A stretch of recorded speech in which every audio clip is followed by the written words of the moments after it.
Hey everybody, this is Jeremy Gaffney. I'm executive producer at Carbine Studios.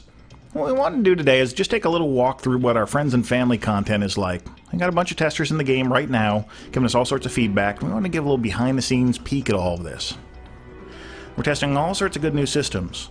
And we've been working on combat, so now you can kind of aim your spells anywhere. We call it freeform targeting. Line up a creature and bam, you can just knock it down. Or you see a bunch of creatures, and you can try to get them all in your area of effects to try to do as much damage as you can, as fast as you can.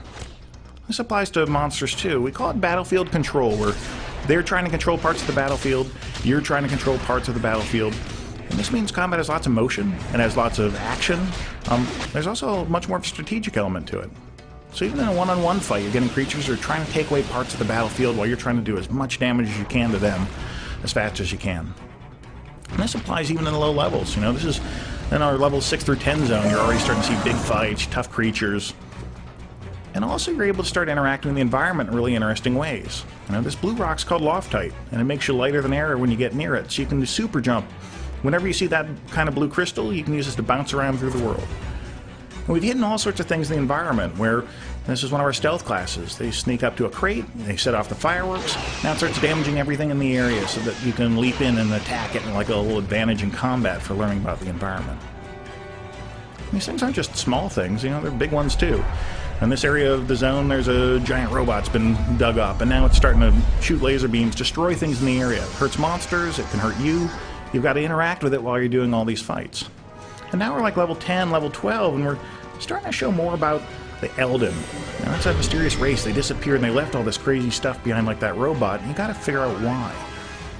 So we talked about paths already. Now, this is your playstyle. If you're a soldier, you choose a combat playstyle. And now about 20% of your quests become about doing big public events, doing missions that are all about combat, new ways of beating stuff up. Or you're an explorer. Now that same percentage of content becomes about sneaking up and dodging avalanches and trying to find the highest vistas in the zones. And we've added two new ones. You got the scientists. It's all about studying things, studying animals, studying things in the environment. The more you study, the more you learn, the more powerful you get. There's also settlers now.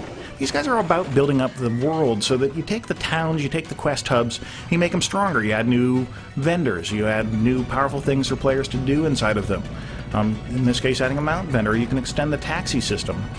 So let's talk environments. This is Gallerus. This zone's maybe level 10 through level 20. What we try to do is give you all sorts of different environments within it to be able to play in. This means different puzzles hidden in different places. It means different visual styles throughout the zone. Some areas are dark and brooding and nasty. Some areas are lighter or happier. What we're really trying to do is make sure you don't get bored. These games take hundreds of hours to play, and so we want to make sure that you're getting a whole bunch of different visual stimuli and also different gameplays throughout it. So here's a big battlefield, and you're fighting for control of one of the cities in the zone. And what this means is that you're having a different kind of experience here than you are elsewhere, and we keep on varying this up.